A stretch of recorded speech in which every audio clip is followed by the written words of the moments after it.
Kano po ba everyday and kung every Saturday lang 1 hour? Okay, una-una, hindi din maganda yung everyday nagle-lesson, okay? So, ganito kasi yan. Yung lessons are guides, no? Kung paano mo gagawin yung isang bagay. Kung paano ka mag-exercise, kung paano ka magpo-practice. So, hindi advisable yung everyday.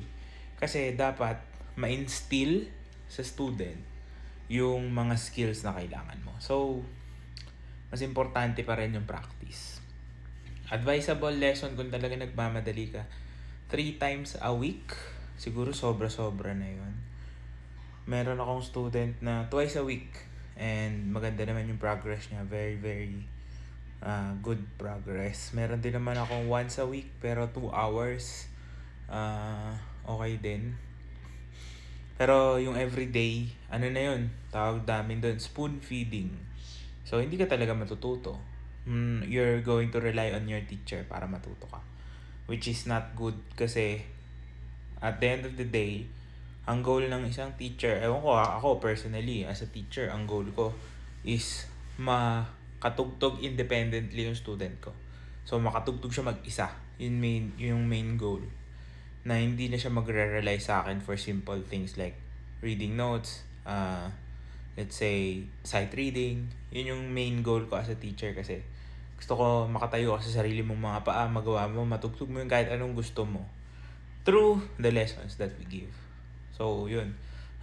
Sa rates naman, message mo ako para masabi ko sa'yo yung rates kasi meron tayong packages and other tingnan natin. Kailangan ko din malaman kung ano yung goals mo, kung ano ba, fit ba ako na maging teacher mo.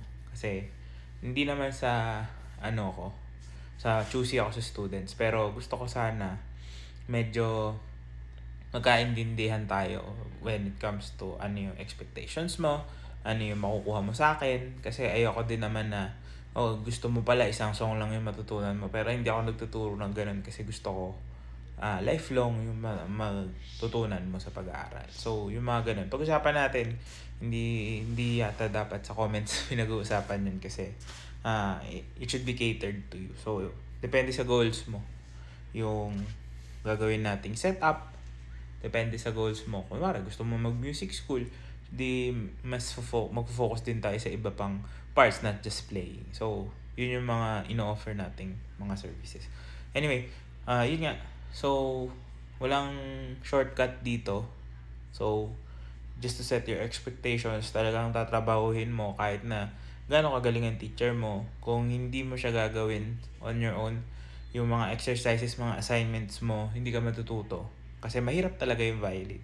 Yung learning curve ng violin, I could say it's harder than piano or guitar, yung starting niya. Kasi ikaw lahat gagawa. So, maraming movements na hindi nga natural na kailangan mo matutunan, and you have to understand these things. May mga concepts din na parang medyo mahirap i-grasp. So, depende din on your age kung paano yung magiging approach natin. Yan. But mayroon yung follow-up question kung nag-accept ako ng GCash. Yes naman, nag-accept naman tayo ng mga online payments, GCash, PayPal, and other payment platforms.